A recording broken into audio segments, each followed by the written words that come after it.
Welcome back, everybody, to another episode of Paddle Talk. We got an action-packed episode for you guys today. We have interviews with Jacki Clason and Troy Weber that Caleb Mings and K-Dub and I think John and Damian goes for and sits in with them as they talk about Jacki and Troy's racing career and all the craziness happening at Albany Sand Drags. Jacki sent me a message after last week's video and wanted to clear some things up. I asked her to come on the podcast. And she said she ain't doing it without Troy.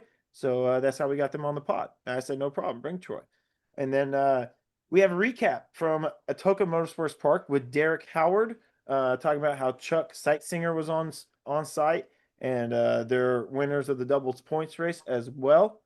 And then we have a plethora of previews to go through. We have Southern Powersports Drag Racing Series at Silverback, Franklin County Four Wheelers Fair Race, Thunder Valley Sand Drags Points Race, Mud Racers Association's race at Wagler, the Swanner Memorial going on in Muddrags of San Antonio, and then Tri-County 60th Rodeo race coming up next weekend as well. And it's going to be all here on this Paddle Talk podcast episode. And this episode is always brought to you by RacingInTheDirt.com, Silverback Off-Road Speedway, and Silverback Off-Road Rentals. I am joined right now with Damian Bowers and John Sorg, and we are going to start this show with we got to talk about our boy Isaac Dahan. Isaac went to a race, KOI race this past weekend. I'm not sure where it was, and you guys can tell me in just a second. I think it was Indiana. I think it was Napanee. I don't know. I think it was Indiana, and it looks like Damian's looking it up. So while he does that, Isaac was involved in a wreck on his quad. They were racing 200 foot. And I want to go back to my messages here. I want to be as correct as possible here. Because they messaged the whole group. They messaged our group chat, which was very nice of Dylan to do that.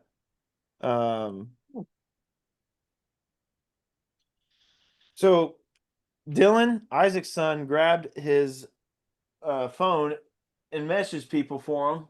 I got to plug my left tap in before it dies. But there we go.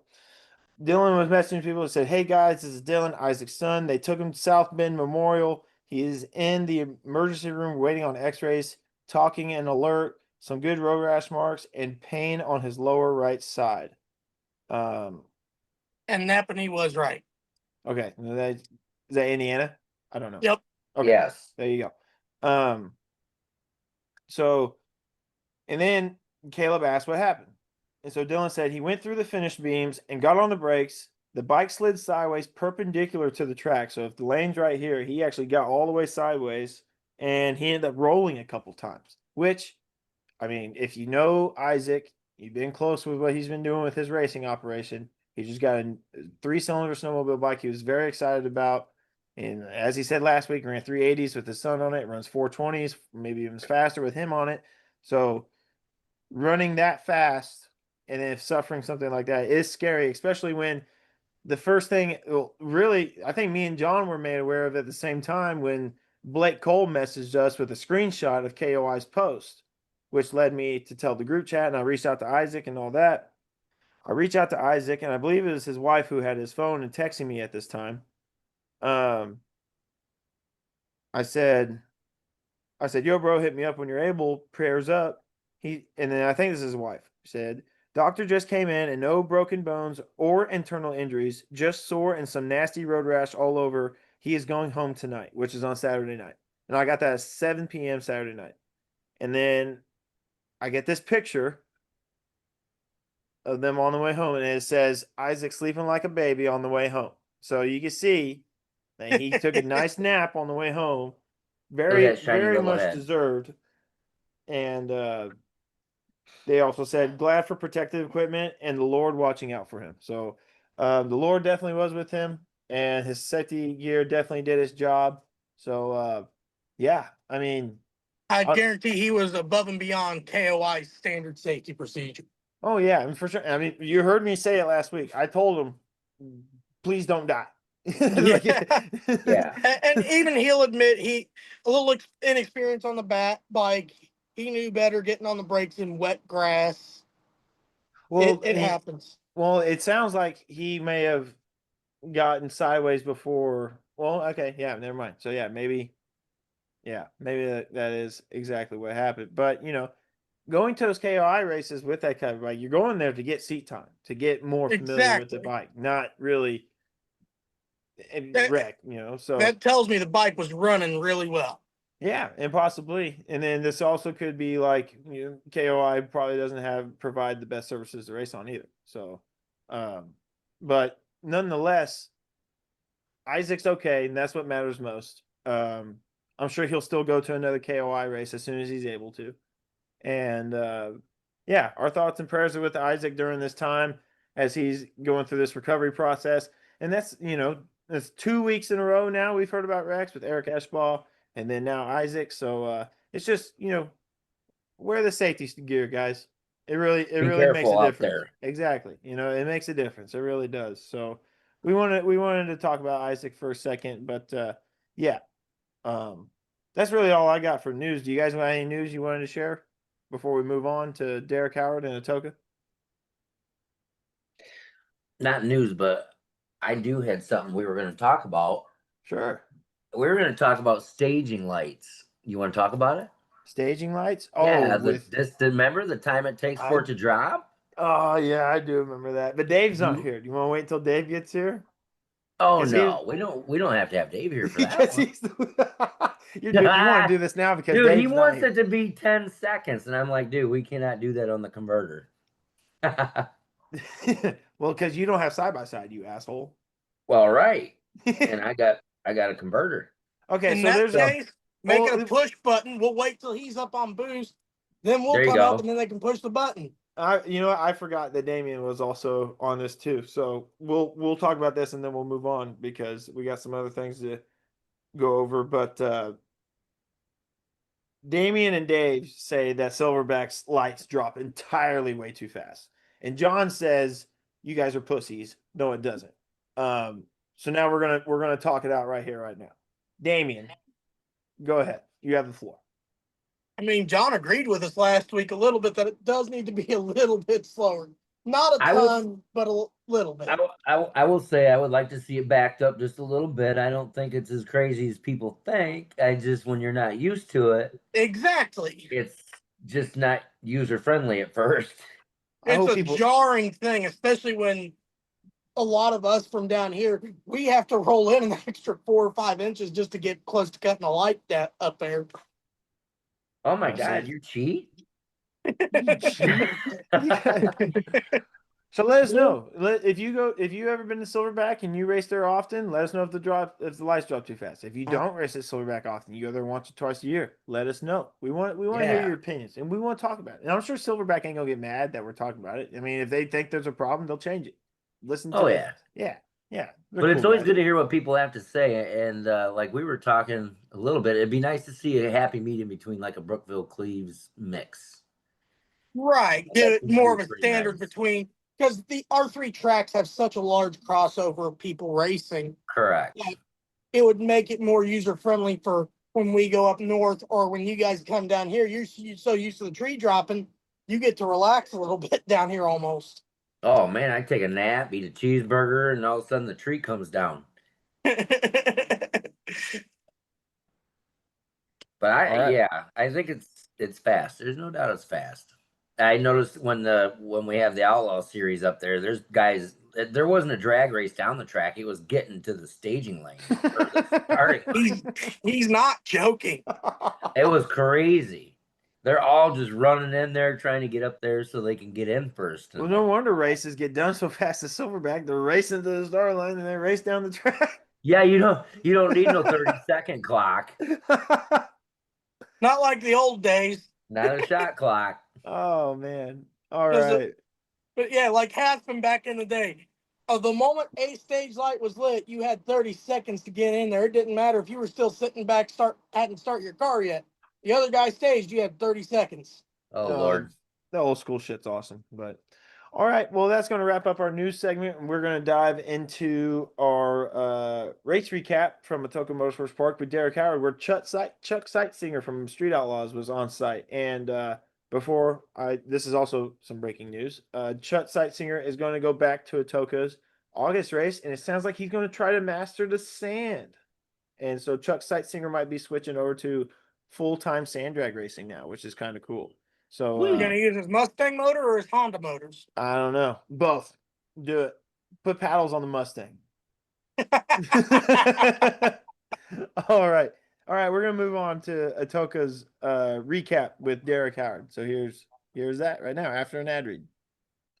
Hey folks, Derek Howard from Atoka Motorsports Park to recap their double points race this past weekend in just a second. But first, you want to drive yourself on the dunes, want to decide what to see and what to skip, then there's only one choice, Silverback Off-Road Rentals in Mears, Michigan, just right across from Silver Lake Sand Dunes. Get behind the steering wheel of a premium off-road vehicle, whether it's a sunset cruise or just a day in the park. Silverback Off-Road Rentals is ready to make your trip to the dunes one to remember. Open through April through October, Silverback Off-Road Rentals is ready to make your trip an amazing memory. So stop in, call, or find them on the web at Silverback Off-Road Rentals in Silver Lake, Michigan.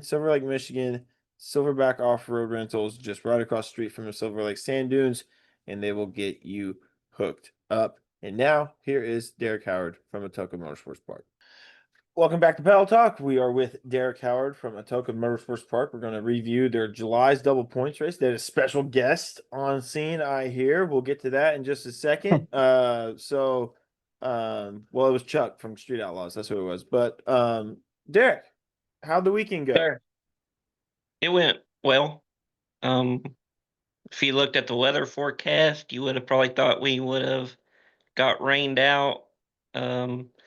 They changed the weather forecast like every day. Friday, they even said it's going to be like a 60% starting around noon, and we didn't get nothing till probably between 6:30, 7 o'clock, and it was maybe 30-minute hour delay, and we got the race in. So. Well, good. Yeah, I wish I could have made the trip. I was in contact with you and John Pate. I got about an hour, 15 minutes into my drive, and my brakes were just giving me fits. I couldn't push it to make that drive, so I had to turn around and come back home. It sucks because Chuck Seitsinger, I think that's how you say his name, Seitsinger or whatever. He was there Yep. on site at Atoka Motorsports Park. How did that come about? I didn't know nothing about it till Friday. Friday was not a good day as far as apparently the lightning struck and took out the right lane finish line Oh, and some really? other stuff. We Really? didn't get started with test and tune till 9 o'clock, and a bunch of people got 3 to 4 passes in, and we were still done by 11:30. So Yeah. that was one thing on the weekend that wasn't very good, but John got it fixed. We're in the staging lanes, and Daniel Baker from Team 34 comes to me and says, "Hey, do you see who's in Tyler's car?" And I'm like, "No." I mean, he had his helmet on and all that. He's like, "That's Chuck from Street Outlaws." I'm like, "Oh, really?" He's like, "Yeah, he's my buddy." And he makes a pass in Tyler's dragster and stays the weekend and races the trophy in the money class in Tyler's Pro 1 car. Yeah, did he win the trophy class?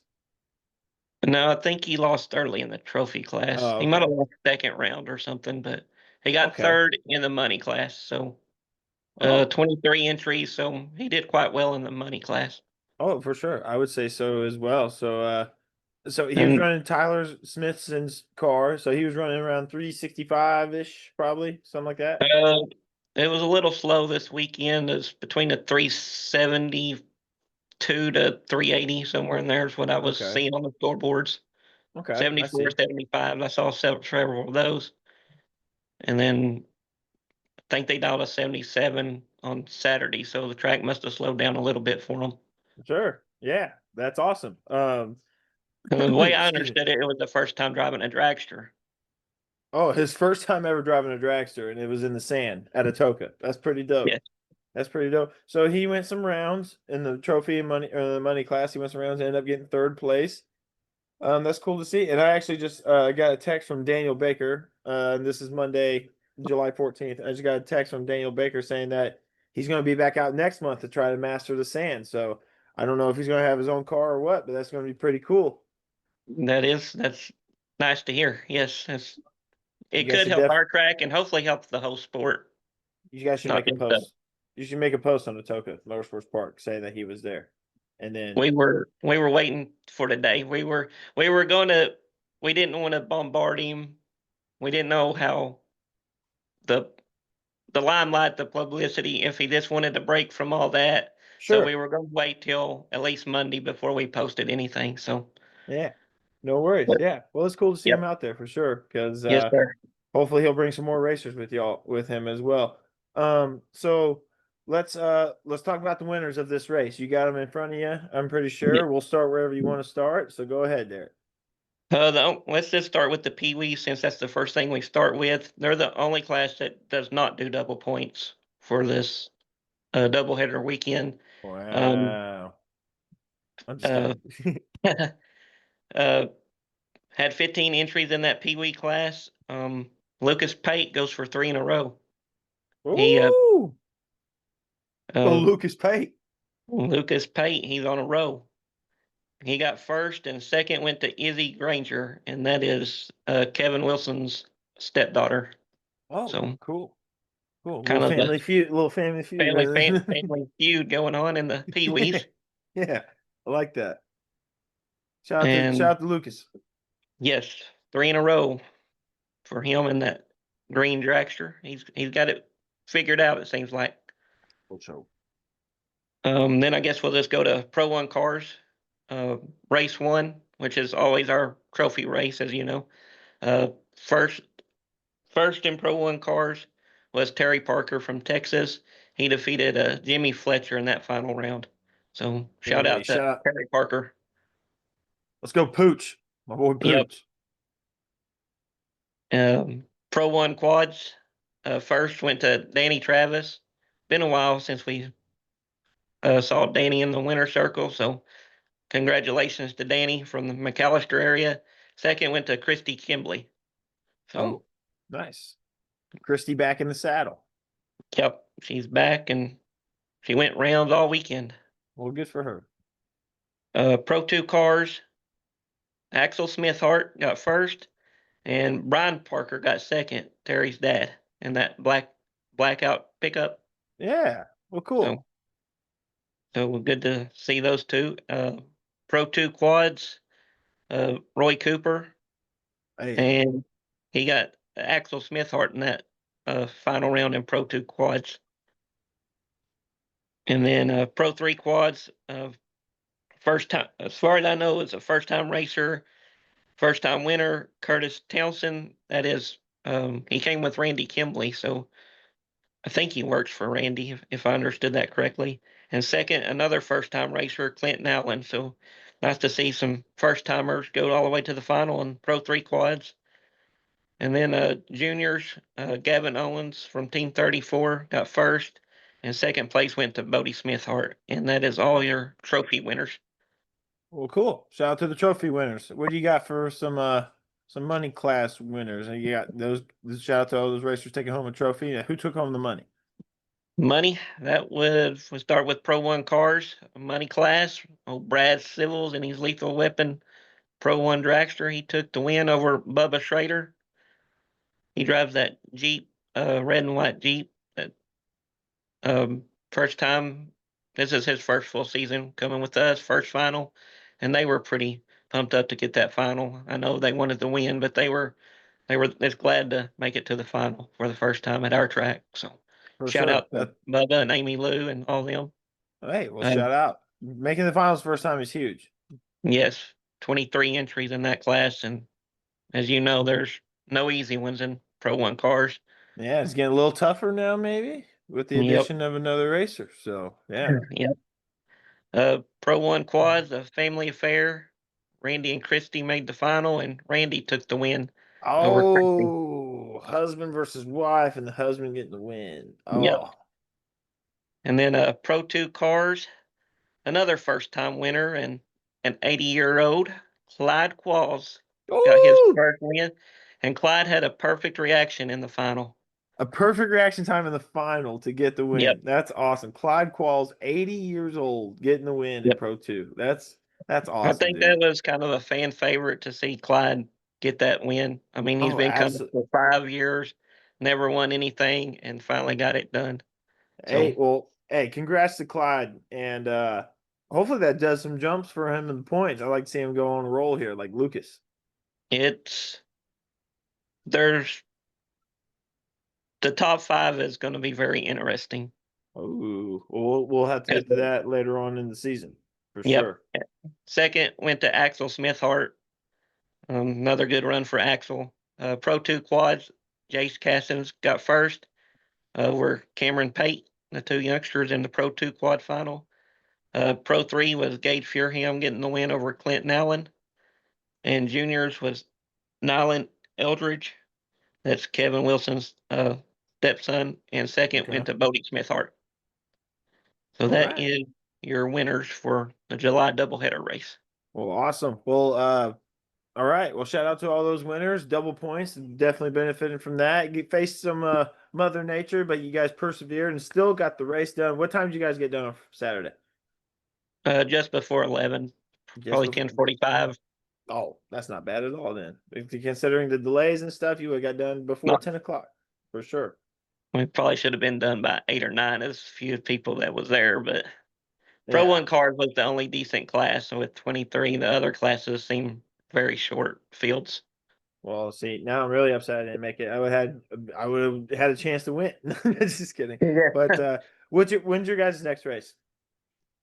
August 9th? 9th and 10th, I believe. 8th and 9th? And maybe 8th and 9th.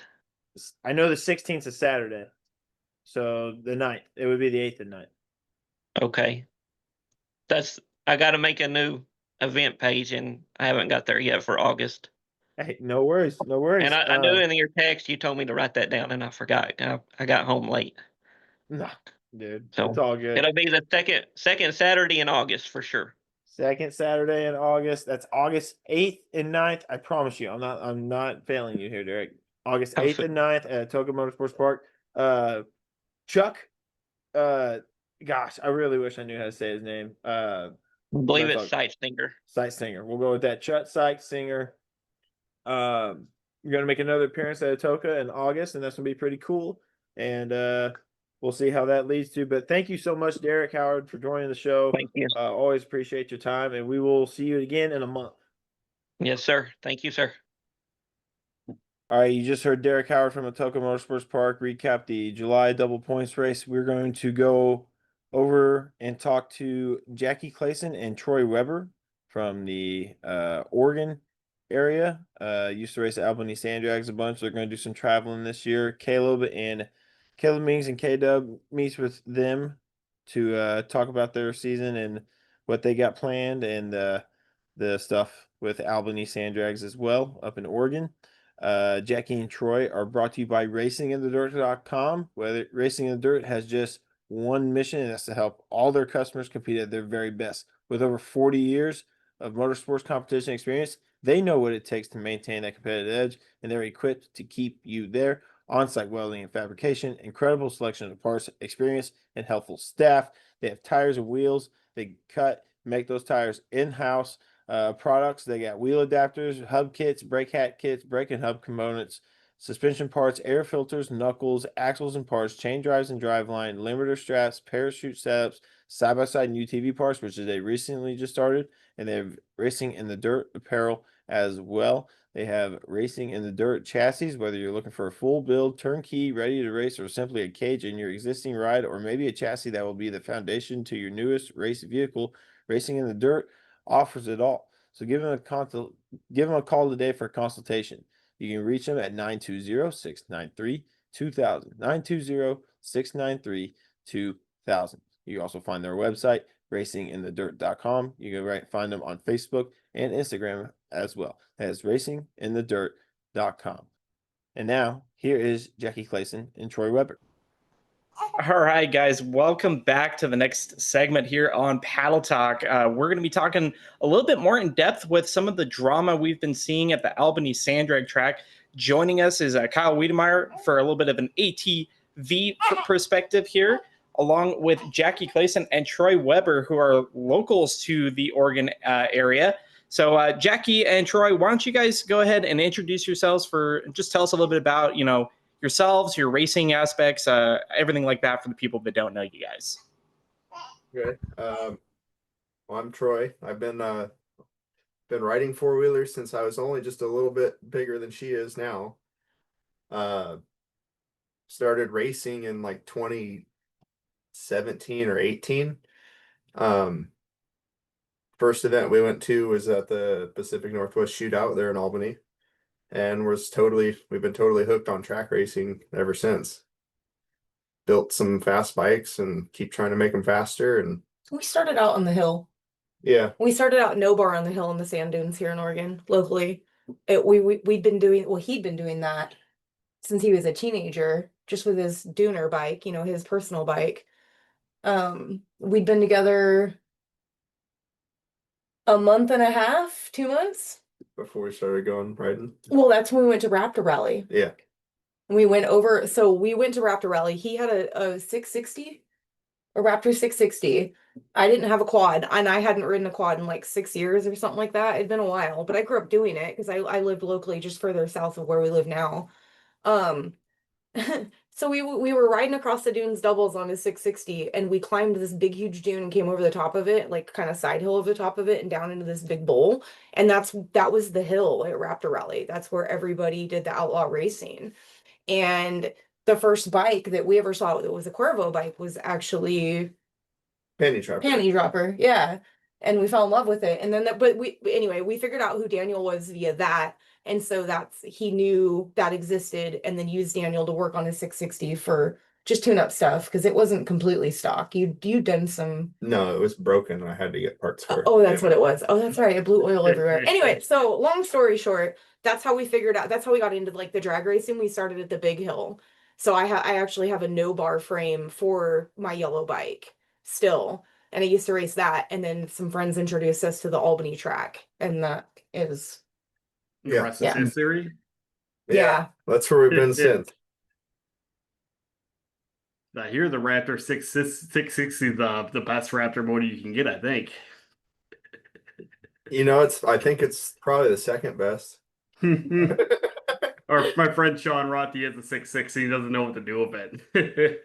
Yeah. Mine was fine until I broke it, and then I wanted to go fast, and well, I mean, that wasn't going to be useful anymore. And I ended up with my own bike, which I want to set the record straight. I started out with a YFZ 450 Special Edition. Thank you very much. Okay. And I'm still sad I got rid of it. I want one back. That was my everyday dooner. The pumpkin. Okay. The pumpkin. It was orange and black, so everybody called it the pumpkin because I couldn't keep up with all the other Raptors. Like with the pumpkin? Hey, I could do some damage on Banshee Hill against some Quadzillas, okay? Okay. Anyway. Well, that's pretty awesome.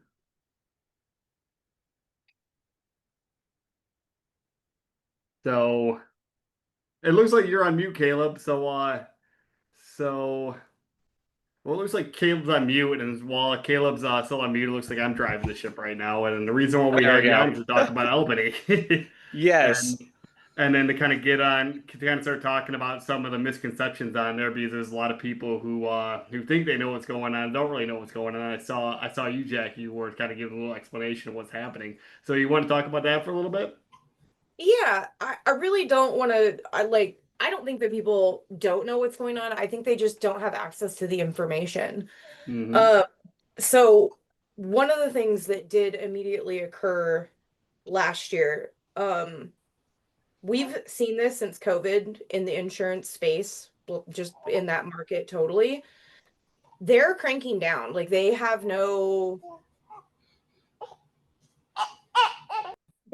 point of reference for what we do when they hire these agents and their risk analysis and that kind of thing. So they don't have any patience for it. They don't have any understanding. And so they're really strict. And I made this joke earlier, so I'm going to make it again, that you got to look at it from like the internet meme of like, if OSHA saw this, they would have a heart attack. Like you need to look at it from that perspective. And this is no shade. This is just the way that the property has been laid out as long as we've can figure out, you know what I mean? We haven't like dug into it, but the way that everything is physically located on the track is a hazard, no matter how you look at it. And so last year we found out. Now, this is the point where I'm going to acknowledge that there is a lot of family turmoil and there is a lot of situations and emotions involved that we should not speak on or get involved with because we're not family members, right? Yeah. But we can acknowledge that there is that factor, and those are factors that sadly either will or will not be overcome or repaired, no matter how you want to look at it, right?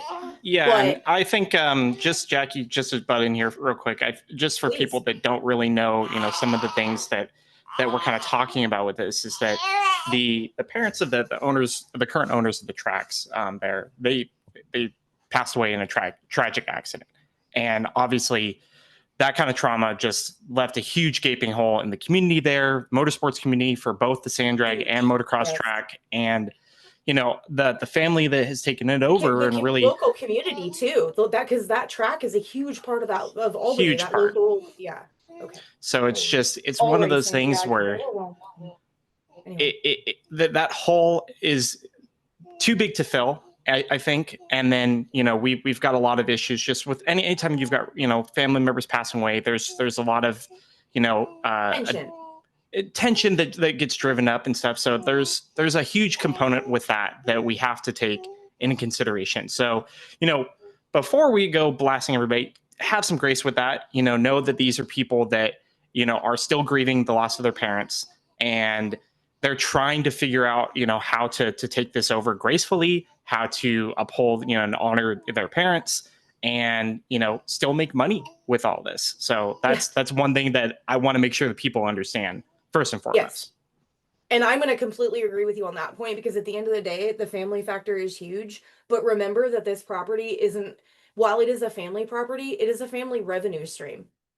This property is split after the tragedy. It is split 3 ways, and they all have to be realistic in their expectation of and their analyzation of what occurs on that property and what's worth it.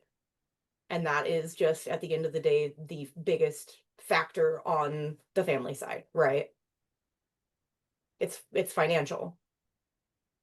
Oh yeah, I could imagine, because running a sand track, it's not like you're gonna make a ton of money doing it, and then just take it over like that, and then just trying to run. So I'm not gonna lie, I don't really know too much about Albany, but okay, well, I can yeah. feed off of you. I can feed off of you on that, because so you're talking about the sand drag portion. What you may not realize is if you Google that property, right? Yeah. So if I hold up my hands, if I'm looking at it from like a satellite looking down at it, so it's like this, right? Well, it's actually kind of like that technically. Yeah. Shut up. You just shut your freaking mouth. Anyway, so the lowest corner of the well, I guess technically if you'd be over here, the lowest corner of the property would be right here. This would be where the sand drag starts, right?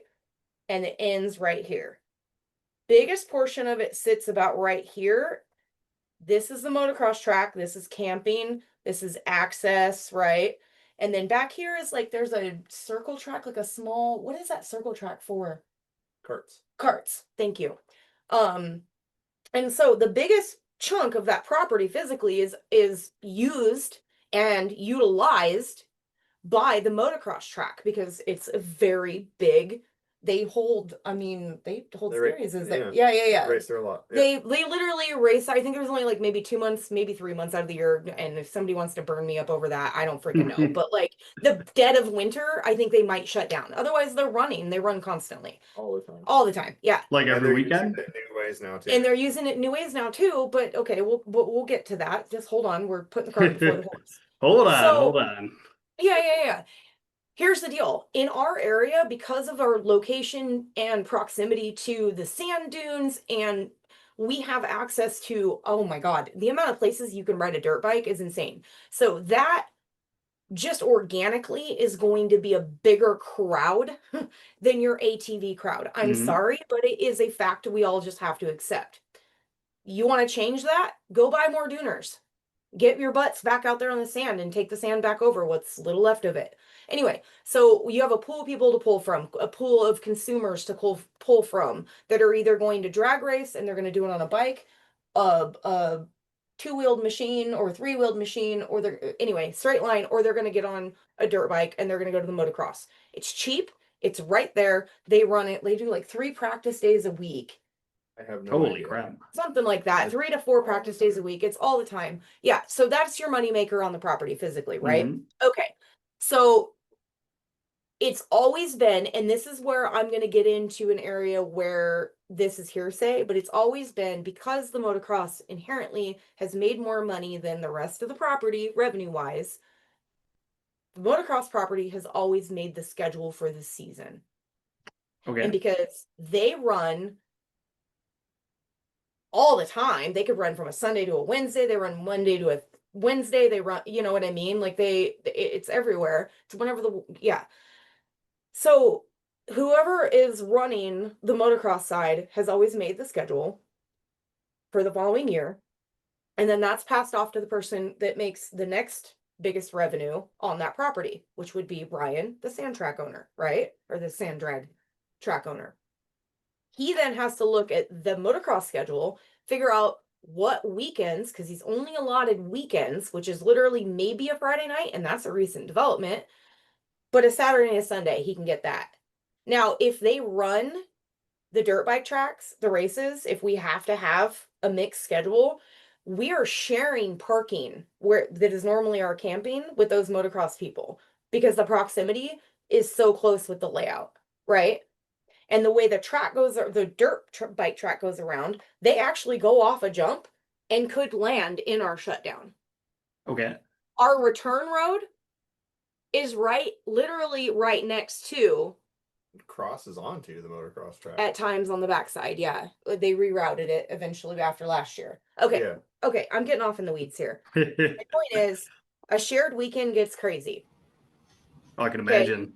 Yeah. Yeah. And then you know, you're looking at, you know, the sand drag, you know, pits are going to be taking up a lot more room than somebody with a dirt bike. I mean, So you can have a there's just turnout all of that. maybe 25 to 30 cars and maybe, I don't know, 10 bikes, and it'll look like that drag strip is packed because of the physical equipment it takes to haul. Yeah. Mhm. Yeah, versus you got some dude with a pickup and he's got 2 With dirt bikes in the back, 4 you dirt know. bikes in the back, and it's no big deal. But they don't, So I mean, they they're don't coming. come like that. Yeah.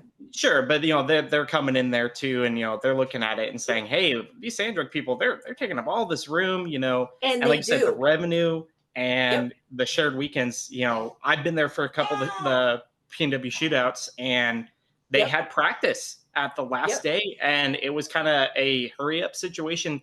We need to get people out of here because they've got practice coming in, and whether or not you could even fit all the people, it's going to make it a pain to try to get out. Well, for and the what you sand don't drag know, because people. you always came in late to the Pacific Northwest shootouts. Not late. Sorry, I say late, but like late compared to us because we're the racers, so we get there early. Sorry. Anyway, we get there obviously as soon as we possibly can, and we're restricted. We can't physically enter those grounds until 7 p.m. when the actual motocross practice ends, because there's no room for us. So we have to, like, people coming in from all over, wherever they've come from, be it, 15 minutes away, like Brad Christopherson or whatever, or us 45 minutes away, or people that come out of state, they got to stage up somewhere incoming and time it right. So they're either there and don't have to sit and wait, or they're there after a certain time at night to be able to get onto the property to get into their reserved camping spaces, because it's a shared weekend. But what do you do, right? Because I without charging an astronomical number, I don't know how shootout would have ever replaced the revenue made by a weekend where motocross would have to give up a practice or an event, especially not an event. I think even if that place was packed all the way full for sand drags, no matter how you did it, the revenue would be down compared to motocross. And at the end of the day, I think that's the determining factor, really, what So has to happen. I'm gonna throw out a confirmed number. This is the only confirmed number that I know. A practice weekend at the end of last year, which like is kind of like whatever they're anyway, just for 3-day practice, the revenue was $5,000 a day for motocross. Okay. Like, just And then Sand Drags. And you had that's with a you had lot. good day. how like can you recreate that successfully every time just in revenue? Because the Well, revenue is not just the gonna cover your revenue, payout. but your overhead too on the motocross track Exactly. is Yeah. significantly And less. Thank you. You're not having somebody on a tractor and water truck all day long grooming the surface. You're Yep. going to do a couple different preps where you water it and you groom, fix some of the jumps and turns and stuff, but the actual infrastructure to maintain it is way less. And Yep. like you said, it's just easy. You're going to take up less room from the people coming in. It's Yep. way more of them in there. By nature. Yeah. 100% right. It was inevitable. I don't think it was inevitable. I think it just I do. okay, so I think you're right that it is inevitable with the way that it went down, right? It was inevitable if nothing changed a long time ago. But even then, I want to give grace where I think grace is due, because I don't think those changes could have been made overnight. And if I'm looking at the timeline of it, I don't think the changes necessary to stop the insurance situation could have happened soon enough. Right. And so now I want to move into the next portion of this. So now we've hashed out all of my whatever findings and theories and what I've been looking at. So let's talk about the reality of it. Right. So after everything happened last year, we finally had some changes come to tracks, and I think we saw this nationwide at a lot of tracks. A lot of insurance companies kind of stepped in and said, hey guys, like, you got to clean it up if you want to keep your insurance. Unfortunately, we did see some tracks that fought huge battles trying to get coverage to keep their track open.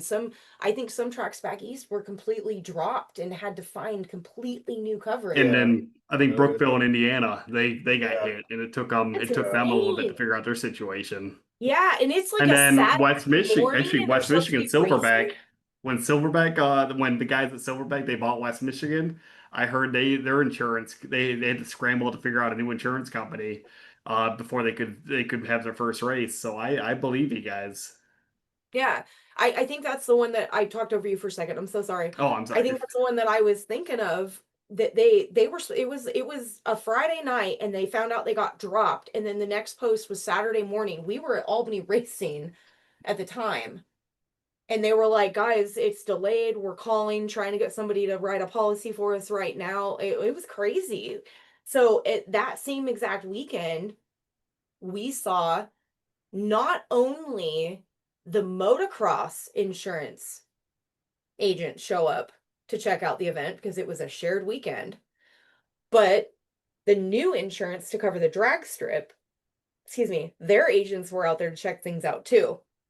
So I'm going to back up a little bit. What happened was, from outside perspective, what happened was we suddenly get an announcement from Ryan. Hey guys, so insurance getting a little tight. We gotta, just gotta change some things around. We're gonna have to enforce a few more rules, be a little bit more aware of everything. I want to say this about Albany. The reason why Albany has been such an amazing place to race is everybody there gets it. Everybody there steps on that property, at least to date, for the drag racers and their extended family members or friends that they bring to the track. Everybody has an awareness of themselves and what's going on. So even though if you look at it with your OSHA glasses on, you're like, this is like chaos and a problem waiting to happen. If you look at it with your human glasses on, you kind of want to like clap your hands and cheer everybody on. Everybody's aware, everybody's trying to make it work, everybody's doing the best to be safe, and if they screw up, they own it, and they're like, oh, I'm okay, I'm good, that was totally my bad, learn from it, won't make that mistake again, right? And we're talking like little things, like if you step out in front of whatever, just little things. Yeah. But the whole experience is such a close family dynamic. I think it's hard to find that these days in a lot of places where you can literally step onto a ground, like the grounds, like that property. And at least for the drag racers, everybody's safe, everybody's aware, everybody's family, the kids are safe, the kids can run off in their little group and like they're fine. Everybody's watching. It takes a village, right? I love that dynamic. That's the way But at the Michigan end of is. Yeah, Yeah. that's the perfect way to describe it. That's the way West Michigan is right there, where especially like our old owners who own the track for 10 to 15 years. I mean, they knew everybody, and our new owners are great too. But it's like we know all the kids are roaming around having a good time. The parents don't have to watch them 24/7. You know they're going to be okay, and everyone knows who's kids who and blah blah blah. But I definitely get it. Yeah, there's just a dynamic that's hard to recreate unless you've had the time to foster it and culture it, or yeah, whatever I'm trying, not cold. There's a culture, Cultivate and you it. have to have time to foster it. Words are hard. Cultivate. That is the word I was looking for. Thank you. It's close. We share brain cells. It's fine. So we very much have that at Albany, but at the end of the day, it's still a problem. So we had these new rules come in. We had a lot of people to complain about them, but it is what it is because we all want to race, so we're all going to comply. But what we did see was pushback. There was a lot of pushback where some rules that are now gently being enforced in the sand drag racing community 2 years ago caused an absolute uproar. I'm not going Like to point what? them out because I don't want to have that conversation. Nope, Oh, I'm not okay. trying to add to the drama. I'm just saying 2 years ago there was a couple this gate and that gate because people didn't want to wear safety items, and now it's becoming a requirement if you're going to actually have insurance coverage through a qualified insurance company. So some rules were changed at Albany, some placards went up, we saw a lot of changes, and we all complied with them. Everything was going great, and then the agent showed up at the track, and immediately what happened was no more events were shared. None. Oh, to keep the agent from showing up. No. Or no, not keeping them showing up, but it's not so easy. I think decisions had to be made because I think, I'm getting into like personal opinion here. At the very beginning of the season, what I do know for a fact, the property was covered by the motocross insurance to begin with. Ryan owns other motocross properties and has his own insurances under his other LLCs, whatever they are. I don't know, but he does. Mhm. For whatever reason, the drag strip physically had to be dropped from the motocross insurance, right? The Albany Motocross. The Albany Motocross LLC, whatever it is, the drag strip had to be dropped. So Ryan scrambled, and this is the beginning of last season, and put the drag strip on his motocross insurance so we would have coverage and have a season. Then all the agents showed up. Then all the things had to happen. We got one season. One. And what happened 3 weeks before Ryan made his announcement on Facebook is the motocross track insurance found out or decided, however you want to chalk it up, that it was not okay for separate insurance and a separate event to have the events that they were having on the same property as another high risk event or practice, whatever you want to call it, like The one race, the one they're covering. Because at the end of the day, the way that the legal system works is anybody at any time could literally climb a fence onto that property, and if anything happens to them and they somehow magically had the means to sue, everybody physically on that property is culpable in the legal uproar. Now, they may get filtered out later, but how many thousands of dollars is that going to be? And if it does go bad, which insurance is then going to be responsible for it, right? So if a spectator wanders onto the drag strip track and, I don't know, wanders out there and touches something on the light and cuts themselves bad enough that they decide that they can sue the property, who covers that when it's a motocross event? I don't know. What if a spectator or a drag racer from the drag strip side decides to wander over to the motocross side and, I don't know, joyride their pit vehicle on the motocross track and gets hurt? Who covers it? Who's culpable when that idiot who did something dumb decides to go out there and get hurt and sue because they have that right? Yeah, and that's never happened in Michigan. Never happened in Oregon either. We did not have a situation like that a week or a month ago. Oh shit, are you serious? Yeah, they got a side-by-side course, and someone went out there and rolled her side-by-side in the middle of the race. Oh no. No, see, okay, we laugh, but like this is It actually the happens. problem, right? It does, and and I get it, and I'm gonna out myself right now. I have been on the motocross track when I should not have, and I have regrets, but I don't regret it. I'm not innocent. Okay, I'm not innocent, and it was fun, and we did get busted once, but it's fine. We never got hurt. We never hurt anything. In fact, we actually rescued somebody's air pump, and they were grateful for it. There you go. Not the point. We all have shenanigans, right? But again, we're cognizant of it. Like the 3 times that I've been out skirting around on the motocross track, we were actually not doing anything that could hurt us because we're told constantly, stay off the motocross track. There's a reason for it.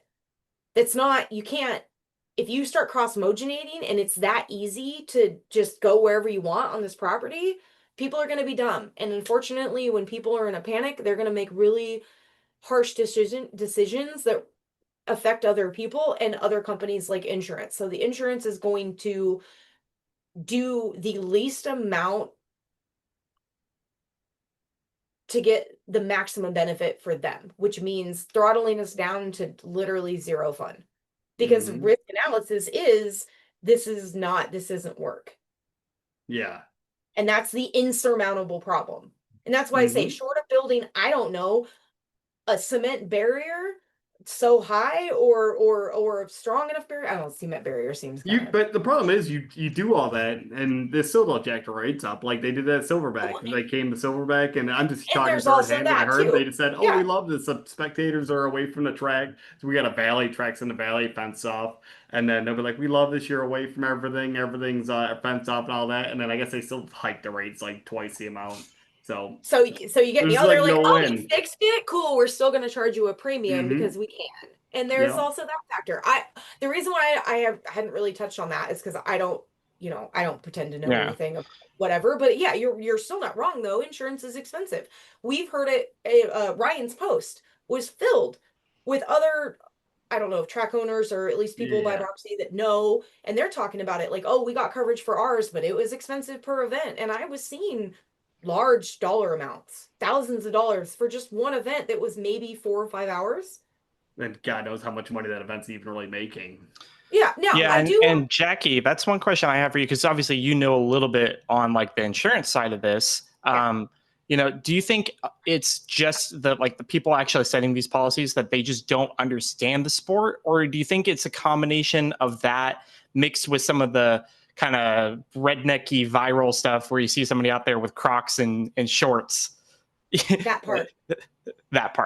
It's undeniable. That part. I mean, I don't want to throw anybody under the bus, but if you're going to operate a track, I think you need to operate it in a manner that is more professional. Otherwise, you are harming our sport. And it doesn't matter at what level you're at. I don't care if, I see kids out that come out to every track style sand surface that we've been on. They come dressed to race. They don't come dressed to play. So when I look at any track that's operating in any shape, way, or form, I expect them to operate the same way. Maybe that's a little bit harsh of me, but I mean, come on. Be it a child or an adult, be it any CC motor, if it goes down in a straight line, you should probably protect yourself, because you never know. You as the rider of your machine can only protect yourself and your machine. You don't have control over the track surface. So maybe just throw on some extra gear. Yeah, definitely. And like Valerie, Valerie wrecked doing 90 mile an hour, and she had like everything you possibly could have on, and she walked away with bruises. Yeah, she was definitely, definitely works. up. Yeah. I remember that she was banged up afterwards, but she was and okay. track.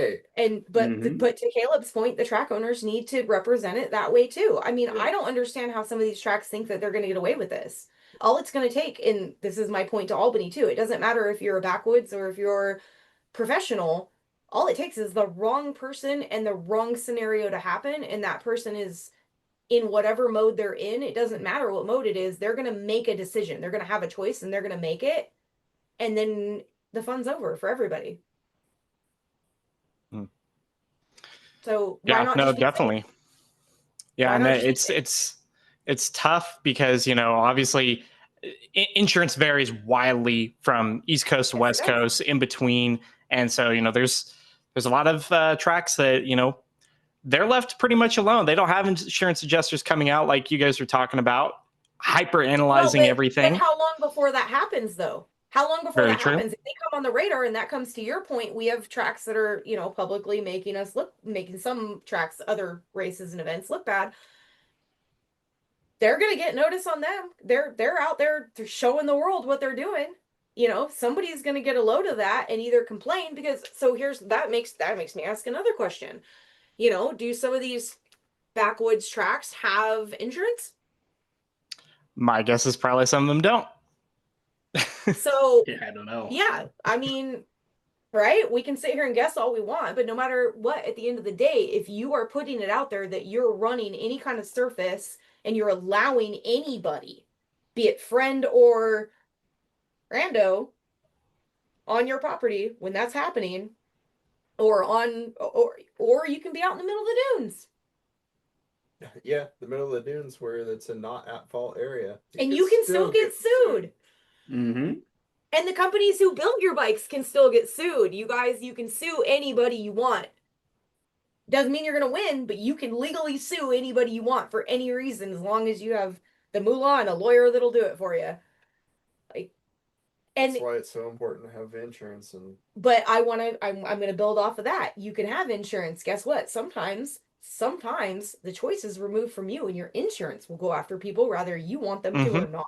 yep. No, And we've they'll seen go that after- actually is exactly what happened at Indiana. That was the exact thing that happened. Is they had an incident and they're like, hey, I'm not going to sue. You know, I'm a racer, a friend of a racer, whoever it was. Yeah, I accept Their insurance culpability. said, hey, no, we got to pay our bills here. We got to go after That part. somebody. Yep.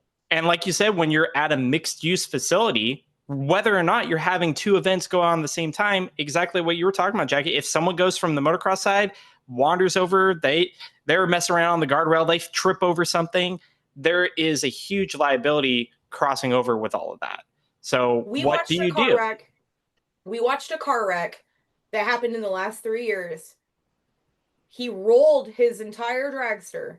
Now he's, in our opinion, and from information gathered, we didn't go talk to him, but just like, you know, the high level rumor mill and what we saw, because we witnessed it happen. He rolled it intentionally to save it because those long drag cars are designed to come apart in certain places. If you roll them because you can't stop them, you don't want, because they're a dagger, right? You don't want them to, yeah. Throttle stuck scenario. Thank you. Oh, okay. And so you intentionally do that so it will go into a roll or whatever you do. It's just trying to stop us. It's trying to stop. Yeah. Stop it to roll it. Okay. Anyway, he landed in the motocross track. That's where he came to a final rest. The body of the car. He was okay. He walked away. He had some bumps and bruises, very much sore, but he walked away. He was fine. He got checked out at the hospital, came back to the track, spent the weekend there. He was good. But yeah, what if he hadn't been good? What if the choice came up and his insurance decided, you know what, it happened at this facility? Any insurance, anybody there, the crew that handles the track, they could have tried to, you know, who knows? But that's out of the victim of the accident's hands. The insurance decides, yeah.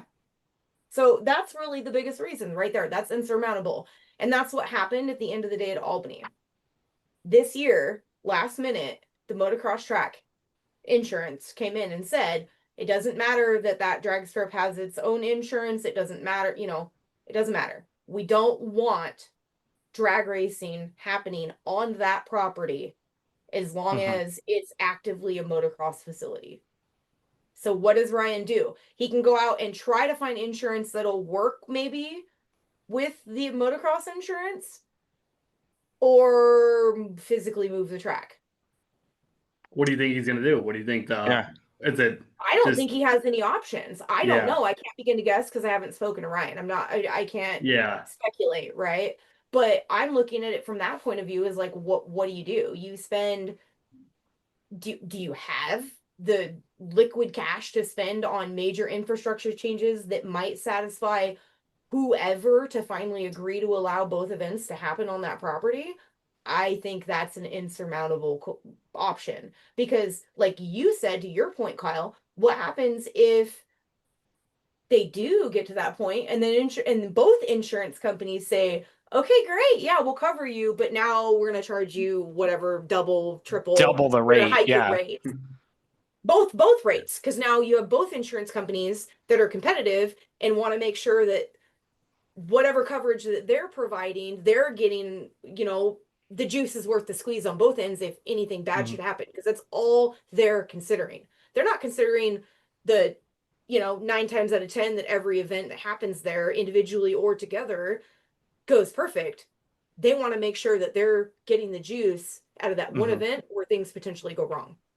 And like you said too, Jackie, it's when we're looking at a lot of this too, a lot of us maybe that are sand drag racers ourselves, we look at the number of accidents that actually occur versus what you see on a typical weekend on motocross track. You're like, the insurance has got to be way worse with a motocross track, but they're making so much more money with it versus a sand drag weekend that even if there is an increase on the insurance costs for a motocross track, they can offset that a lot easier than a sand drag track would. If the rates on insurance doubled in motocross track, they can probably absorb most of that. Maybe they have to increase rates, for practice days or something. But for rates to double a sand drag track, that's something where that's going to shut down a track permanently. Yeah. Because we can't add extra costs on that. We're already spending so much to go out there and do that. There's no prize money in it that we know. And even if we did do all the things that we know need to be done, and I'm specifically speaking of Albany, and I'm going to touch on this because I refuse to let it go. I'm not going to get into any personal opinions, but Albany has always been too cheap to drag race there, period. We have all acknowledged this. We've all talked about it. This is a general opinion between cars and ATV riders and owners, right? The costs could have been a lot more than what we're charged, and we would have paid it. Sure, there are a lot of vocal minorities that would complain, but they would have paid it because they love drag racing, no matter how you chalk it up. So let's imagine a scenario where in the last 3 years, prices did increase to a point where we did get really awesome pots for events that happen at the Albany track, the drag race track, right?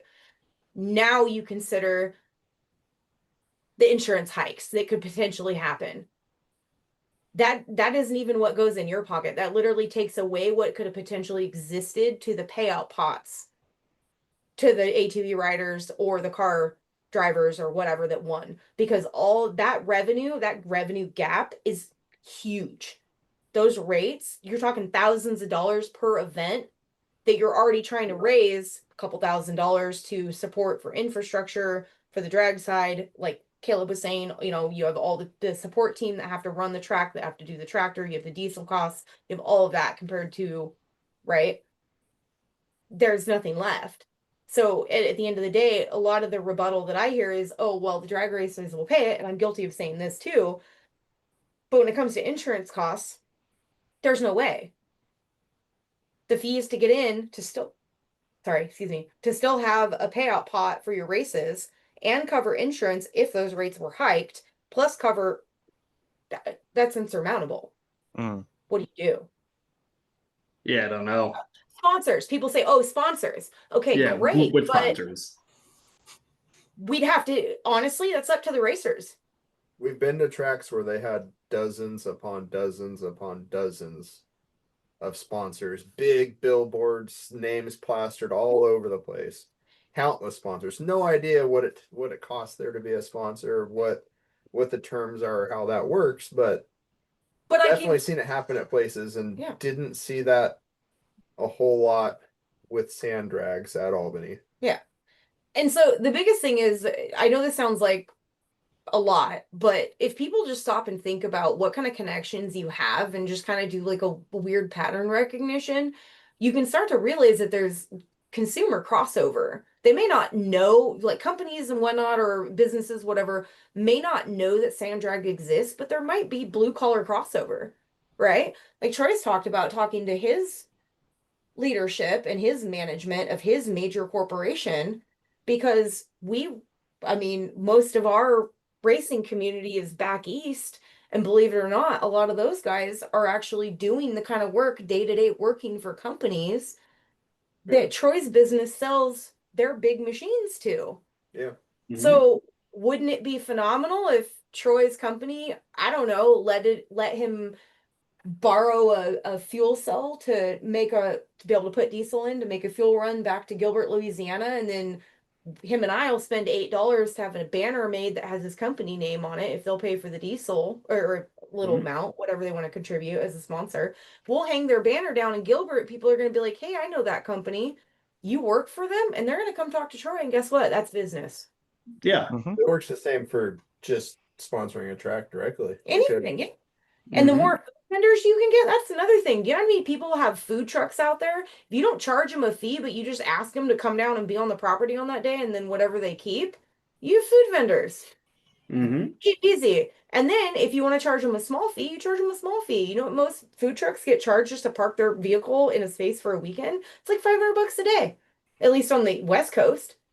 Like, charge them nothing. Charge them whatever little bit, just so you have like a parking fee, whatever you charge for camping for the weekend for your Right? racer. Yeah, come on. You feel me, Caleb? You get me.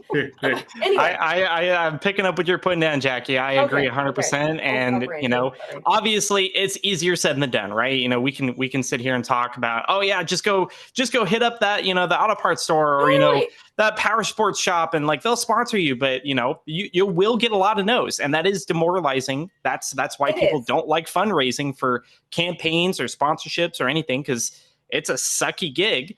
But it is something that tracks need to be better at. And I think a lot of the ones that do well, they obviously start with their racers. They're, personal companies for the racers, ancillary, companies that you're talking about. And that kind of gets the baseline set. Once you start having that look where like, oh man, you go to those tracks, right, Troy, that have dozens of banners. You're like, oh man, like this is pretty legit. I want to get my business up there. So it is something you have to build up on. You do. You for sure have to invest in it. And that's fair. And not everybody can do that. True. But, these are all things that kind of compound into, the closing of Albany. We don't have enough funds coming in from sponsors. The fees for racers, are too low to support it. The cost to put on the event, forgetting the insurance, just obviously we've seen diesel prices go up. You got to pay people more. Like there's just all the increased costs with it. And then you have the insurance aspect of either increased rates or struggling to get coverage because the adjusters don't know what's going on with sand drag racing. They're seeing that there's some definitely issues, as we've talked about, with, having a motocross event and a sand drag race at the same time. But even outside of that, just the internet, the meme culture of redneck racing somewhere, somebody's out there with no helmet, that really does hurt us. So, I think that's something that, people need to understand more, that what's going on in the East Coast, what's going on in the Midwest, that affects what happens at Albany. And, hopefully there is going to be something like you've talked about, some sort of reconciliation where an insurance, deal can be brokered, where you guys can get coverage. Yeah, it's still possible. So the last, I do want to end this with, or at least my rant. The last thing that I heard, there is a group of car people that have contacted a property owner in Little Southern Oregon. It's actually closer to where I was born and raised. So it's about it's about 2 hours away. We'll call it 2 hours away from where I live. So it'll add for some people, it'll subtract for some others if they're coming up from south, whatever. But I'm familiar with the area. So they're just kind of at the point where they're waiting to see, because there is word that there are attempts being made by the track owners. So yeah, word's still out on Albany on where that's going to end up, but we are fast approaching the point of no return for some of us, where I think we all just want to invest where we can if we have that ability. Yeah. So if another track pops up, we're definitely on the lookout. There's also another big group that is just looking up and down the entire West Coast, like not just the coast, but from Idaho down to the Texas area. There's a lot of tracks that are really trying. Caleb, we're really excited about Lake Elsinore. That's on the calendar. We're going to that. That's done. If they can pull something else out, that'd be great. Anyway, so there are attempts being made, but as for Albany, we're just kind of letting them figure it out. And there is a huge group, both car and ATV side, that is waiting and will be right there to support the second the word comes out. But we'll also be supportive if the word comes out in the negative. You know what I mean? Because it is what it is. But yeah, we'll be there. If Albany can pull something out, if Ryan can pull something out, maybe at a different location or, whatever he can pull off. If he pulls it off, we're going to be there. And there's a huge group of people that are going to be there as well. So we just have to wait and see. But otherwise, there are people trying. There are cool things that could come. And one of the ones, the group of car guys that are looking at that south property, they're developing that with a group of like local, they have other events there that are like four-lane events and that kind of thing. They have the support, they have the EMTs, they have all of that. Excuse me. Oh shoot, I lost my train of thought when I coughed. Sorry. You're just talking about the new track that possibly gonna get built. There was a cool thing about that though. I'm so sorry. The car guys were kind of getting it together, and then you said they had EMT and they had like everything kind of they need to support the facility, from what I was understanding. Yeah. I lost it. Sorry. I lost it. Oh, you're good. It's all good. Where are you planning on going next? You guys gonna go down to Gilbert? Next is Elsinore. Yeah, Elsinore is next. Yeah, end of September, the 27th and the 28th. The night of the 26th, I think, or something like that. I don't exactly remember. But yeah, Lake Elsinore is next. Sandors and Gilbert. We are building a no bar bike. Troy is I saw that on your Facebook. Yeah. No. You probably saw mine. Okay. So we're at breaking news. We're only bringing one no bar bike. There you go. Breaking news. We're only bringing one no bar bike to Oklahoma for Sand Wars. Troy's gonna debut his new no bar bike. So as we all know, Panty Dropper burned up, not this year, but last year at Raptor Rally, a little nitrous backfire. So we sold that out. It's all gone. We have the plastic still, and he's rebuilding his no bar bike to his specifications. Yeah. And that'll be in Sand Wars. Is the motor gonna be top secret?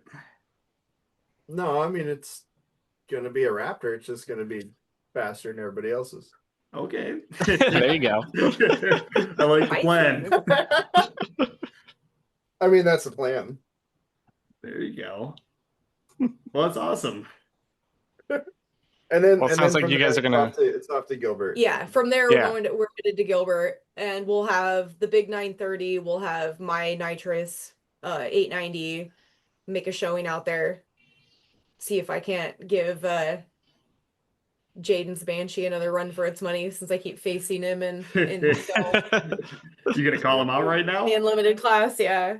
No. It's not a call out. Just saying. I don't know. I think it's a call out. No, I think I can. You heard it here first, folks. No, I can only face him in Dome because, I feel like Gilbert is his home track. So, I mean, that's a pretty shitty call. That's a pretty poor call out to make on somebody's home track. like you don't want to do that. No. I just want to race him again because I feel like I'm learning and I'm excited to go against that bike again. It's fast. And plus, there's a lot of other fast Banshees right now. Yeah. Come fight me with your new builds. Come fight me. I always wind up racing against that one. I know. I just always find. I know. That's why I called it out, but I wasn't calling it out. I got my new build ready to go. I'm gonna get the kinks out of it. My little stock cylinder Banshee's gonna be ready for you. And I hope if you guys are in 4-2 index, you guys are gonna racing, baby. Oh, index. No, index. All right. I see you. Well, yeah, you definitely should go out there. Jacki, definitely enter in the 420 index so you can face K-Dub and just go out there, pick a cone and just let off and just give him a good wave, flip him off, whatever it takes. Honest with you. No, I'm going to be honest with you. I can't pull the wave off. I'll give you a look, but I can't pull the wave. I'll have all the time in the world to wave at you.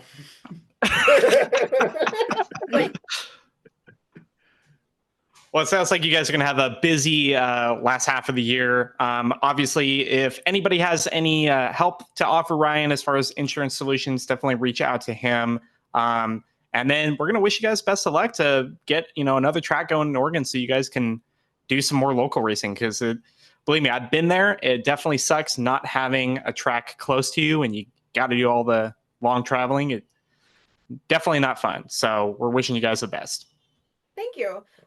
I do want to say that we are really excited for Lake Elsinore. I actually have some friends that I've worked with for a long time in my industry, and they go to Lake Elsinore a lot. They're car people, and she's been kind of keeping me up to date on how it's been going down there, and it's been really good because she is familiar with what I do, so she kind of keeps an ear out, and she's like, "There's really good things coming." So, bike people, pay attention to Lake Elsinore. That's my advice.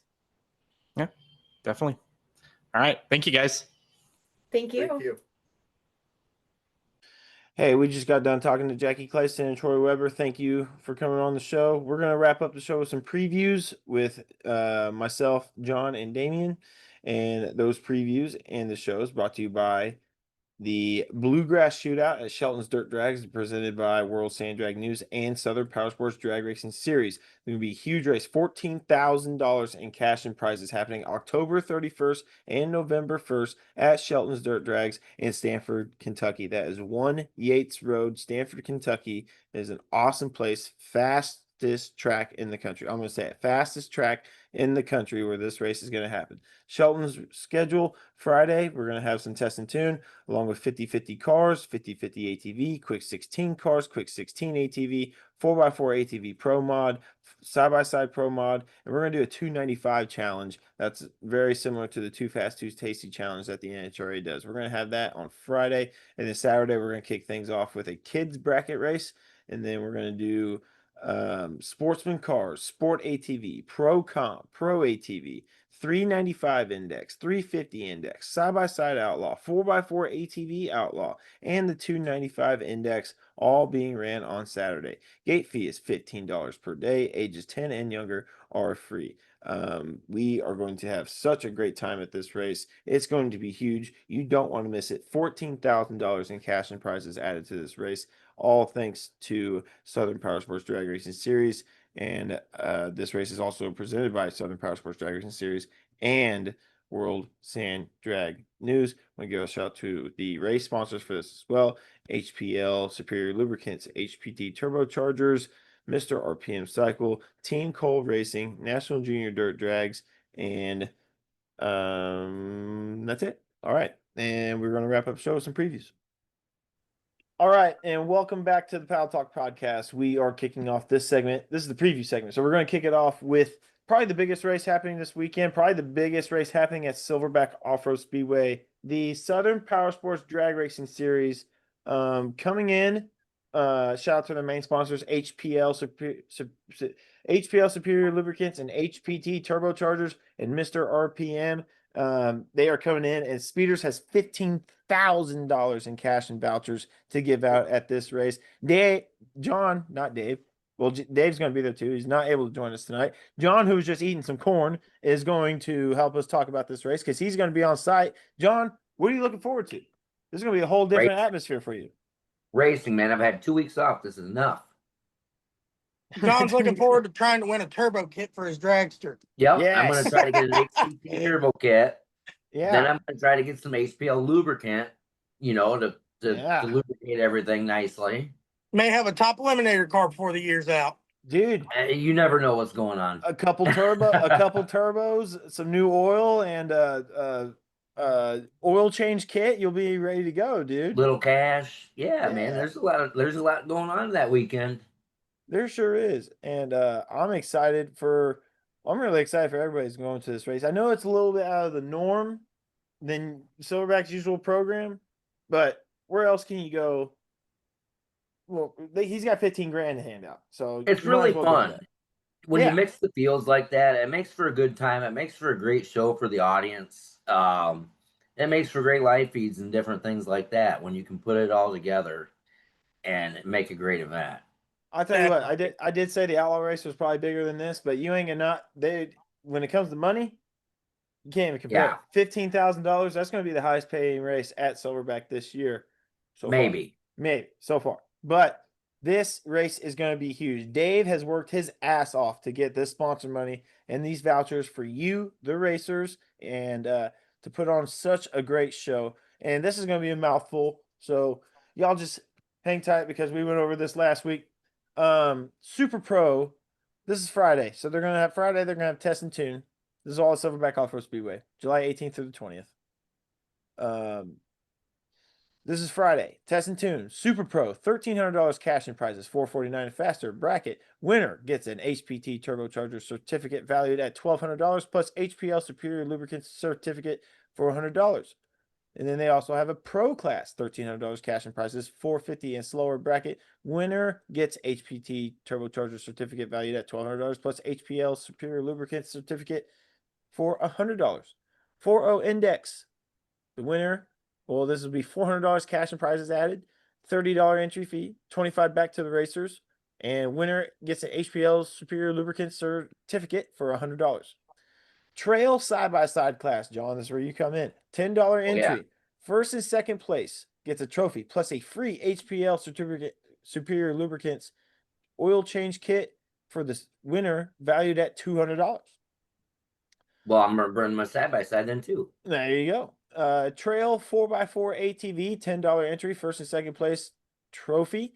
Winner gets an HPL Superior Lubricant certificate for $100. $50 for the quickest ET by 252 off-road. And then they're also going to have 2 qualifying rounds for the traditional 295 class, your top eliminator. And then 2 very special classes, the Outlaw side-by-side class and the Outlaw 4x4 ATV. These things are going to be fast. They're going to be nasty. They're going to be letting it rip. You may even see some Outlaw side-by-sides in Top Eliminator this weekend. Who knows? We'll find out Saturday. Or we'll find out this weekend, Friday and Saturday. So Saturday, Absolutely. Friday's or Saturday's schedule, they will have a kids program. I'm pretty sure they will have a kids program as they usually do. So Saturday, another mouthful, so hang tight. 295 index, $150 entry, $2,300 cash and prizes plus 100% payback. HPT turbo certificate valued at $1,200 plus HPL Superior Lubricants valued at $100. 350 index, $40 entry fee, $400 cash and prizes plus $35 back per entry. Winner also gets a $100 certificate for HPL Superior Lubricants. A little bit against the Silverback norm. They usually do 350 on Friday, 4.0 on Saturday. Well, no, they don't ever run a 4.0. That I don't know what that is. But anyway, they usually do the 350 on Friday, and now they're doing it on Saturday. No big deal. Open bracket. Entry and payout based on track. Winner gets an HPL Superior Lubricant certificate for $100. Outlaw side-by-side. $2,400 cash and prizes. $200 entry. $180 back to the racers. Winner gets an HPT turbocharger certificate valued at $1,200 plus HPL Superior Lubricants certificate for $100. Pro Mod side-by-side. $2,350 cash and prizes. $100 entry. $90 back to the racers. Winner gets an HPT turbocharger certificate valued at $1,200 plus HPL Superior Lubricant certificate for $100. $100 to the quickest ET by Angel Performance.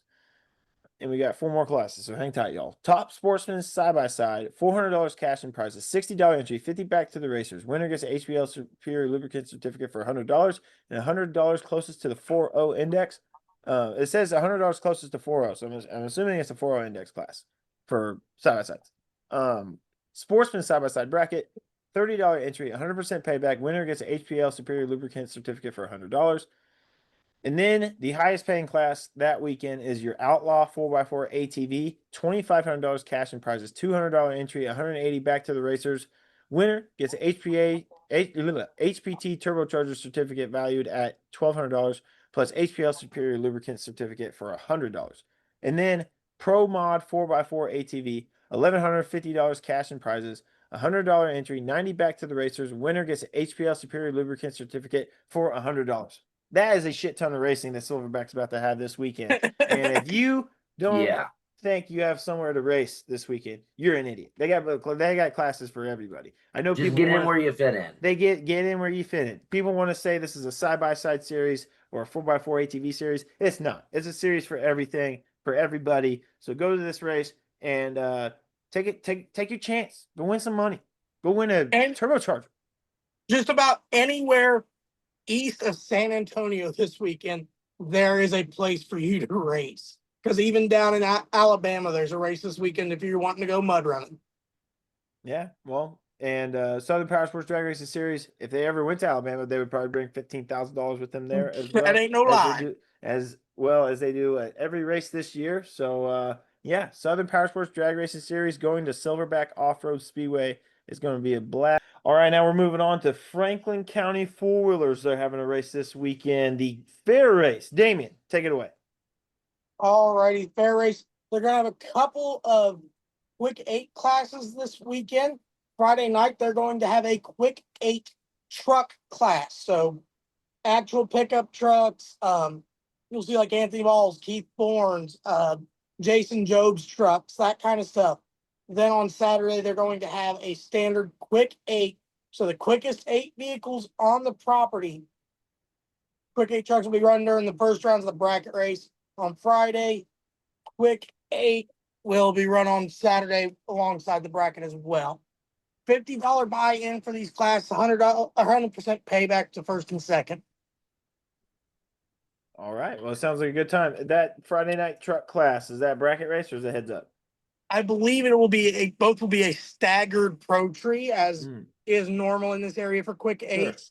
Yeah. There's a little bit difference from this to Gravelrama. Gravelrama, they're doing one Thursday, which is heads up.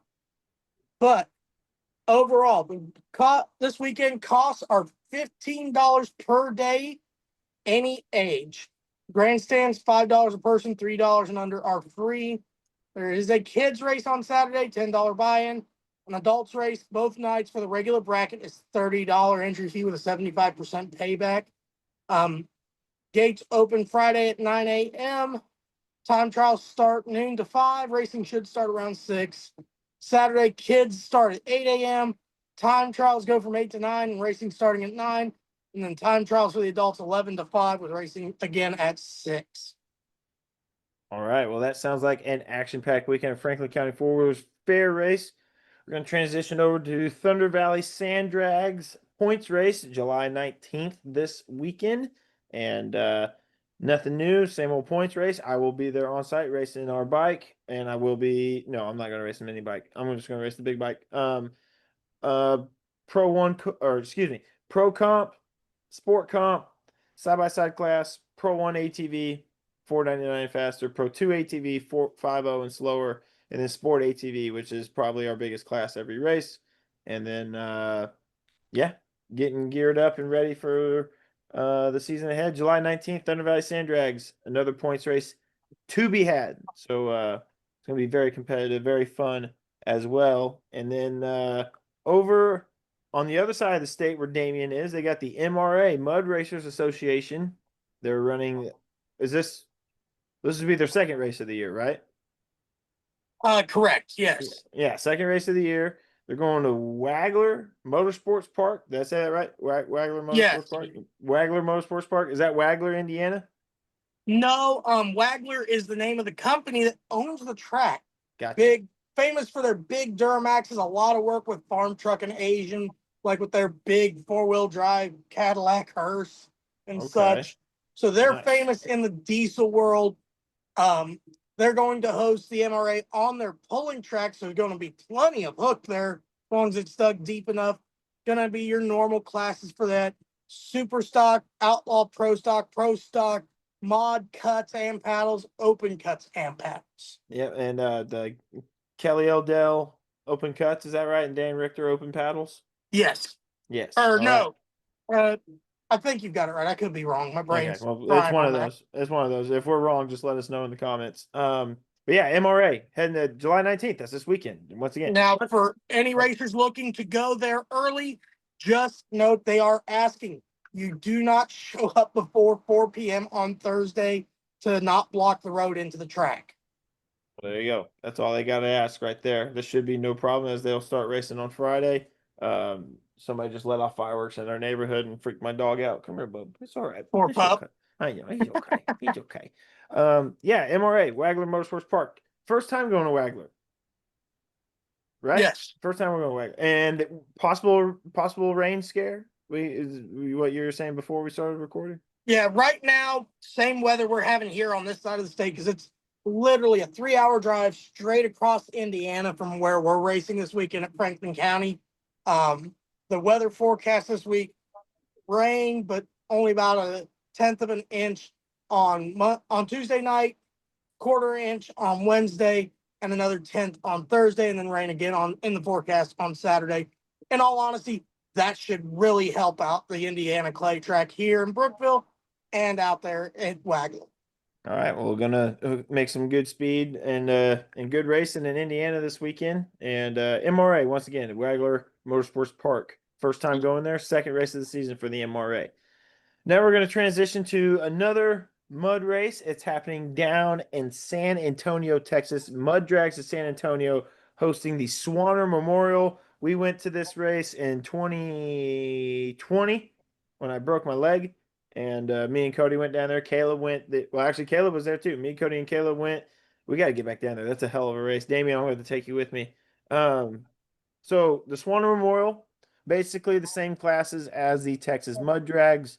July 19th, the 9th annual Swanner Memorial. This is a memorial race for our boy Jeremy Swanner's aunt and uncle. I don't remember the total information about that, but the Swanner Memorial is for them. Well, give me a second. I can tell you more. In memory of Glenn and Wendy Swanner, and it's happening in San Antonio, Texas.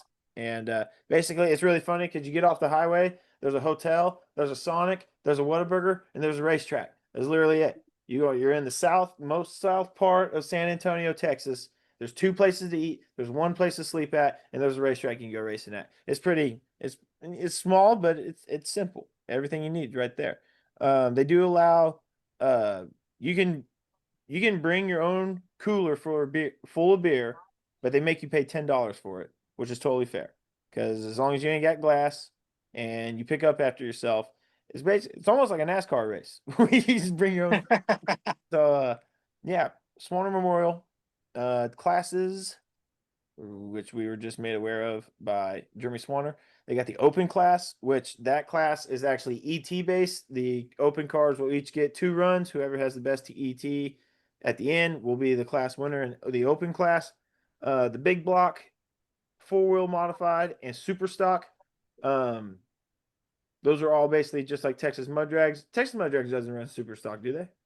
No, their super stock down there is more akin to like a Kentucky super stock, more street-based vehicles, a lot of modifications though. Bigger cubic inch, I think they have like a 600 or 650 cubic inch limit down there. Yeah. Okay. I could be wrong. Hopefully we can get Swanner eventually to tell us next time they're doing this race. Yeah, and Swanner could have probably made time to be on the show. I just didn't ask him, so that's on me. And then they run index classes as well. Now this is a 240-foot track. This is not 200 foot. It's not 300 foot. It's 240 feet. Look, got its own uniqueness to itself. Kind of funky. Yes, indeed. A 330 index, a 380 index, a 430 index, and a 50 index as well. I believe when we were there in 2020, they actually ran a 60 index as well, which was my favorite class to watch. And you guys know me. I'm a big advocate for a 60, 70 index in the 300 foot. So, yeah, Swanner Memorial, all these classes, 100% payback. They literally wait until the sun goes down before they start racing. So if you're going to this race, expect to be up until about 4 or 5 in the morning racing, because that's always how they do it at Muddrags of San Antonio. But it is always such a great time, and you can always get great sleep because, like I said, the hotel is just right down the street. So 9th annual Swanner Memorial happening at Muddrags in San Antonio, down in this most deep south part of San Antonio, Texas. Now, this is the part of the preview section where John Sorg finally gets to say some words, because he's been here the whole time and he hasn't said anything. Because Damian, thanks to John Sorg, he has hooked up Damian with a trip to Tri-County Four Wheelers. Next weekend. That's their fair race, right? No, That this is this the rodeo. that This is the rodeo. the Tri-County Four Wheelers 60th anniversary rodeo. Rodeo. Yeah. 60th anniversary. Say that again. 60th anniversary rodeo. That is crazy. And then Damian's going to be on site for that. We talked about it a little bit last week. We're going to talk about it again right now. They got a whole action packed weekend. They got the drags going for 2 days, and then they got the hill climb on Sunday. As John, well as And an obstacle obstacle. course. they got the obstacle an course. obstacle Is that on course. Monday? That's on Monday, right? Sunday afternoon, I believe. I believe they Yeah. do the hill part and then the obstacle later. Okay, I like that. So, John, you helped Damian get to this thing, and Sure. you were gonna go, but unfortunately not able to make it because something has came up. Yep. But tell us about this race and what you know about it, and kind of something that you're looking forward to seeing from Damian. I'm looking forward to seeing all his videos, but I'm always curious about who's going to be the top dog at the end of the night, who's going to show up and who's going to lay down some numbers. I'm always interested to see if any of the sportsmen and how they always turn out, because I like to keep my eyes on them because I'm going to be going down there later in the year. So yeah, and the craziness on the hill I can assume is going to be nuts because it's a stepped hill. You go up about 100 foot, I believe, and then there's a little road and a step, and you go up another 60 foot or so. Oh wow! Yeah, know and it's very steep, man. I mean, you look at it and you look up and I don't know if you could walk it. It's So really steep. it's more challenging than the big Eliminator at gravel. I don't This is a know why I question for wouldn't John, know not that it Damian would yet. be more challenging. Maybe more demanding on the vehicle, Correct. Okay. especially with that step in it. Because I've seen pictures from over the years, trucks and Jeeps and even dragsters 3 or 4 foot in the air over that step. Now, that's pretty. I mean, it's a pretty big jump. Yes. That would have to hurt. Now, I asked John that, Damian. What about you? What are you looking forward to when you go up there? I'm looking forward to seeing a lot of cars I don't normally get to see. Getting to check out a track I have yet to have the chance to go to. That area is full of history when it comes to old East Coast four-wheel drive cars. One of my favorite from the area, I haven't gotten to see him run in a while. He is Monolakis. They run a V6 stick shift nitrous injected Jeep that runs about 480s every pass. He bracket races this thing, stick shift with nitrous. That's freaking sweet. Is that blue one? Yes. Wheels up at every shift. Wheels up at the line, wheels up about 80 feet out, and wheels up at about 200 foot when he shifts it again. That's pretty sweet. Yeah, you're definitely gonna have to get some video of that for sure. And well, good. I'm excited for this race, Damian. I'm excited for you to go in there and I think you're gonna have some a people. time. What was that, John? I on what you were about to say. I'm sorry, Billy. You're gonna have a really good time down there. The people were great. It's just a totally different atmosphere than what we're used to. So enjoy. You're gonna like it. Yeah, dude. I definitely hope you enjoy it. Take it all in, and listen to the stories they got to tell, and then you never know.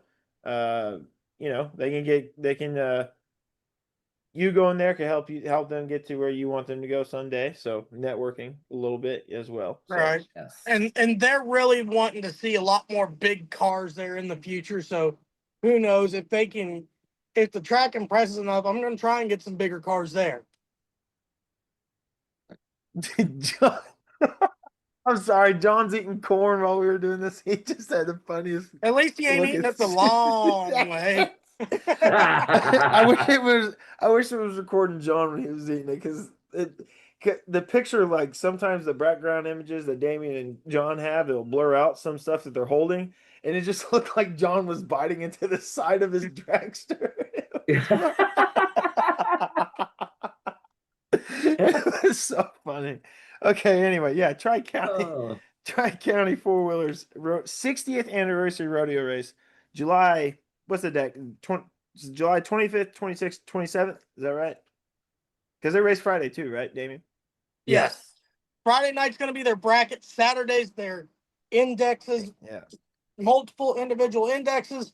Winner from each of those classes dials to that index, and then they run for top eliminator. All right. All right. Well, that's going to wrap up our preview segment, and that's basically going to wrap up the show. I want to thank everybody for tuning in with us on this paddle talk, and we'll see you guys next week with we'll have actually recaps of all these races, and then we'll have previews of more races coming after that. Except we're going to preview the Tri-County race one more time for you guys next week. No preview for the speeders race. We already did that with Dave. Okay. Yeah, we already did that with Dave. So, all right, guys, we'll see you next week.